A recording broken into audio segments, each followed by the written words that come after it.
स्वामी ज्ञान भिक्षुदास जी महाराज की, सद्गुरु समन्तास जी महाराज की, सद्गुरु समन्तास जी, सद्गुरु समन्तास जी महाराज की, सद्गुरु समन्तास जी, स्वामी ज्ञान भिक्षुदास जी महाराज की, सद्गुरु समन्तास जी महाराज की, सद्गुरु समन्तास जी, सद्गुरु समन्तास जी महाराज की, सद्गुरु समन्त। तो संत रविदास जी ने उस समय इस बात को कहा था कि ऐसा चाहूं राज में जहां मिले सबन को अन्न, छोट बड़ो सम बसे, रविदास रहे प्रसन्न। बहनों और भाइयों, कितनी दिव्य वाणी है, कितनी दिव्य वाणी है सद्गुरु रविदास जी महाराज की। उन्होंने कहा यह रविदास तब प्रसन्न रहेगा जब बिना भेदभाव के सबको समान रूप से अधिकार मिलेगा, सबको अन्न मिलेगा। और याद करिए, संत रविदास जी महाराज की इन बातों को अक्सर किसी ने लागू किया। भारत के प्रधानमंत्री मोदी जी ने प्रधानमंत्री गरीब कल्याण अन्न योजना के माध्यम से भारत के 81 करोड़ लोगों को 81 करोड़ लोगों को कोरोना जैसी महामारी से लेकर के अब तक लगातार अन्न का वितरण कराया जा रहा है। ये होती है संतों की प्रेरणा। ये मेरा सौभाग्य है सद्गुरु रविदास जी महाराज की पावन जन्मभूमि चीर गोवर्धन काशी में, वहां पर प्रधानमंत्री मोदी जी की प्रेरणा से हम लोगों ने पहले वहां पर 14 के पहले, मोदी जी के आने के पहले वहां जाने का रास्ता बहुत संकरा था, सिंगल लेन का सड़क था। आज हमने वहां 4 लेन की सड़क से जोड़ दिया है। आश्रम को भव्य रूप दे दिया है, बहुत भव्य रूप दे दिया है।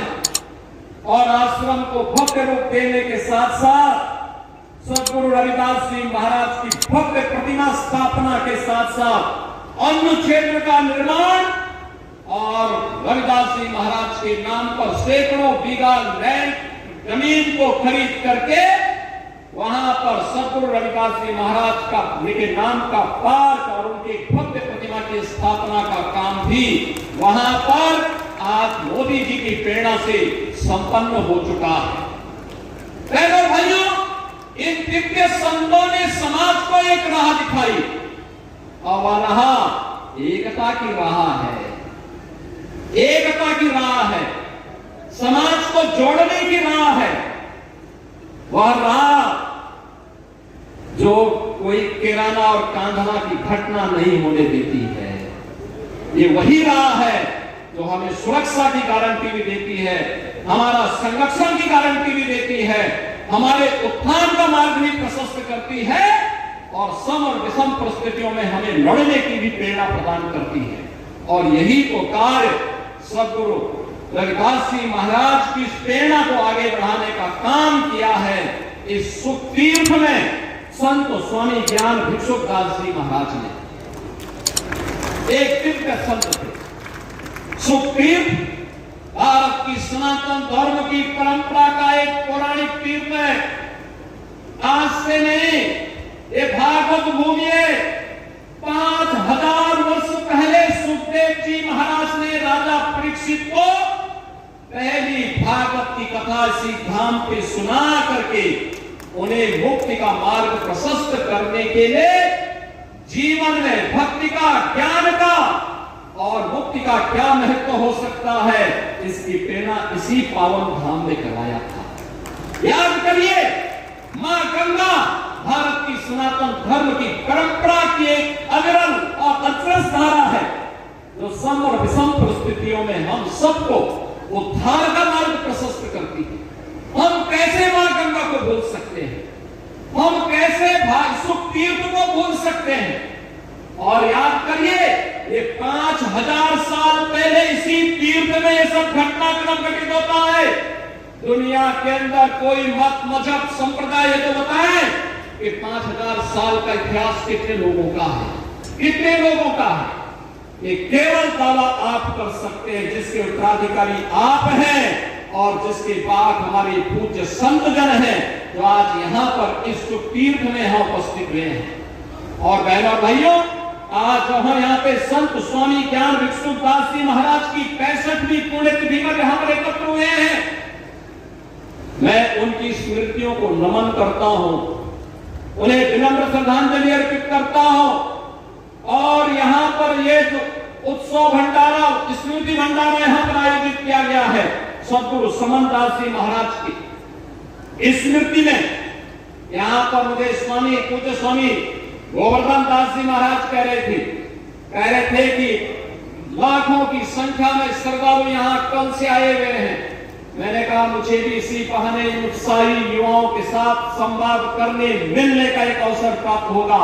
और बहनों और भाइयों, मैं तो आपसे कहने के लिए आया हूं, इसलिए कहने के लिए आया हूं कि इस बार तो नहीं हो पाया, लेकिन अगली बार यहाँ के पूज्य संतों की प्रेरणा से जो मां गंगा की धारा को हम यहाँ से लेकर के गए हैं, यहाँ पर इस सदगुरु रविदास मिशन से जुड़े हुए समनदास जी महाराज के पावन आश्रम के सामने भी सदगुरु रविदास और पूज्य संत समनदास जी महाराज की स्मृति में एक घाट का निर्माण हम लोग कार्य करके पूरा कर चुके हैं। यहाँ की सड़कों के चौड़ीकरण के कार्य को भी आगे बढ़ाएंगे, जिससे आने वाले आप किसी श्रद्धालु को आने वाले समय में संकट नहीं आएगा।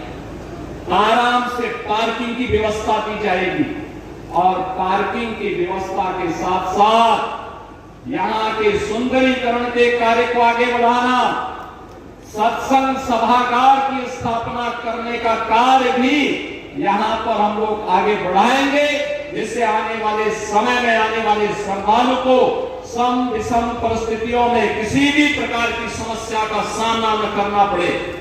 बहनों और भाइयों, जब अच्छी सरकार आती है और पूज्य संतों का मार्गदर्शन मिलता है तो अच्छा ही अच्छा होता है। अच्छा ही अच्छा इसलिए होता है, अच्छा करने के लिए सोच चाहिए। यह देश 1947 में आजाद हुआ।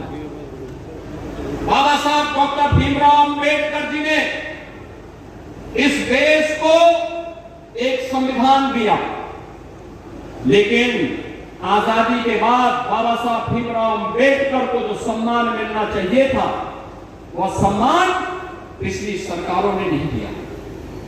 पहली बार बाबा साहब के नाम पर पंच तीर्थों का निर्माण प्रधानमंत्री मोदी जी ने किया। एक पंच तीर्थ जहां पे बाबा साहब का जन्म हुआ था, मऊ मध्य प्रदेश में, वहां पर भव्य स्मारक बाबा साहब भीमराव अंबेडकर का बन चुका है। बाबा साहब भीमराव अंबेडकर ने उच्च शिक्षा लंदन के जिस स्कूल से नहीं की, जिस स्थान पे रह करके किया था, इंग्लैंड की सरकार ने उस भवन को बेचने की कार्रवाई की थी, तो प्रधानमंत्री मोदी जी ने उस भवन को खरीदा और खरीदने के बाद यह व्यवस्था की कि भारत के अनुसूचित जाति जनजाति के छात्रों के लिए जो उच्च शिक्षा के लिए विदेशों में जाना चाहेंगे, इंग्लैंड में जाना चाहेंगे, उन छात्रों के लिए वहां पे एक भव्य बाबा साहब का भव्य स्मारक भी बनाया। और स्मारक बनाने के बाद वहां पर छात्रावास का निर्माण और स्कॉलरशिप की भी व्यवस्था वहां पर प्रधानमंत्री मोदी जी के द्वारा दिया गया। बाबा साहब ने उच्च शिक्षा के लिए, बाबा साहब ने दिल्ली में रह करके अपना सार्वजनिक जीवन जिस भवन में रह करके आगे बढ़ाया था, वहां पर बाबा साहब भीमराव अंबेडकर का अंतर्राष्ट्रीय स्मारक और सांस्कृतिक केंद्र का निर्माण भी प्रधानमंत्री मोदी जी ने किया। और यही नहीं, बाबा साहब ने 1956 में उनकी दीक्षा भूमि नागपुर में भी भव्य स्मारक के निर्माण का काम प्रधानमंत्री मोदी जी ने कराया।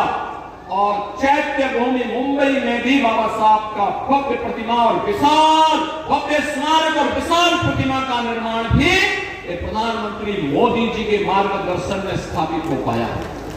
बहनों और भाइयों, कहने के लिए सरकारें बहुत आई थी, लेकिन बाबा साहब का सम्मान हो, बाबा साहब की गौरव और गरिमा के अनुरूप उनके सांस्कृतिक केंद्र और उनकी स्मृतियों को आगे बढ़ाने का काम हो सके। याद करिए 26 नवंबर की तिथि, 26 नवंबर 1949 को बाबा साहब ने भारत का संविधान का निर्माण किया था। 26 नवंबर 1949 से लेकर के 2015 तक कभी भी किसी भी सरकार ने बाबा साहब के नाम पर समारोह नहीं किया, लेकिन प्रधानमंत्री मोदी जी ने 26 नवंबर की तिथि को बाबा साहब भीमराव अंबेडकर की स्मृति में संविधान दिवस के रूप में मनाने का काम किया है। और आज भारत के अंदर 26 नवंबर की तिथि संविधान दिवस के रूप में आयोजित होती है। बहनों और भाइयों, आज आप देखते होंगे जो सद्गुरु रविदास जी महाराज ने कहा था, उन्होंने कहा था कि बिना भेदभाव के योजनाओं का लाभ मिलना चाहिए। 4 करोड़ गरीबों को देश के अंदर आवास मिलना, 10 करोड़ गरीबों के लिए देश के अंदर तमाम अन्य प्रकार की वे सुविधाएं उपलब्ध होना, चाहे वो उज्ज्वला योजना का कनेक्शन हो, 12 करोड़ गरीबों के घर में शौचालय का निर्माण करने का कार्य हो। आज के इस मिशन को आगे बढ़ाने के लिए जिस पवित्र कार्यक्रम को आगे बढ़ाया है, यहाँ पे ज्येष्ठ पूर्णिमा के इस पावन पर्व पर आप सबके साथ इस आश्रम के कार्यक्रम में सहभागी बनने का सौभाग्य मुझे प्राप्त हो रहा है। आज के इस अवसर पर मैं एक बार इन पूज्य संतों के श्री चरणों में नमन करते हुए उन्हें विनम्र श्रद्धांजलि देता हूँ। सभी पूज्य संतों का हृदय से अभिनंदन करता हूँ। आप सभी श्रद्धालुओं को आज के दिवस की बधाई देते हुए अपनी वाणी को यहीं पर विराम देता हूँ। आप सब मेरे साथ बोले के